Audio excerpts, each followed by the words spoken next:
సింగరాయకొండ అనగానే వెంటనే అందరికీ గుర్తు వచ్చేది లక్ష్మీ నరసింహస్వామి వారి ఆలయం.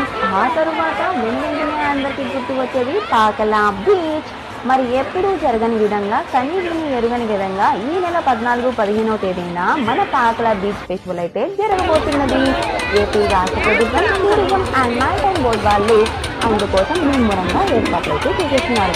ఎవరైనా రావచ్చు, చిన్నపిల్లల దగ్గర నుంచి పెద్దవాళ్ళ వరకు ఎటువంటి ఎంట్రీ ఫీ లేదు, అందరూ ఆహ్వానితులే. వచ్చిన వాళ్ళు ఈ ఆహ్లాదకరమైన వాతావరణాన్ని వీక్షించి ఎంజాయ్ చేసి క్షేమంగా ఇంటికి వెళ్లే విధంగా మన ఏపీ రాష్ట్ర ప్రభుత్వం అయితే పటిష్ట బందోబస్తును అయితే ఏర్పాటు చేసేశారు. అంతేకాకుండా పాకల బీచ్ ఫెస్టివల్ కి రావడానికి స్పెషల్ బస్సులు కూడా ఏర్పాటు చేసేశారు. మరి ఇక్కడ జరిగే కార్యక్రమాలు ఏంటనుకుంటున్నారా? ఎన్నో రకాల సాంస్కృతిక కార్యక్రమాలు, ఆటలు, పాటలు, మంచి స్పెషల్ పర్ఫార్మెన్సెస్ ఇవ్వడానికి super singer, Jabardasth team, anchor Suma Kanakala గారు వచ్చేస్తున్నారు. అలా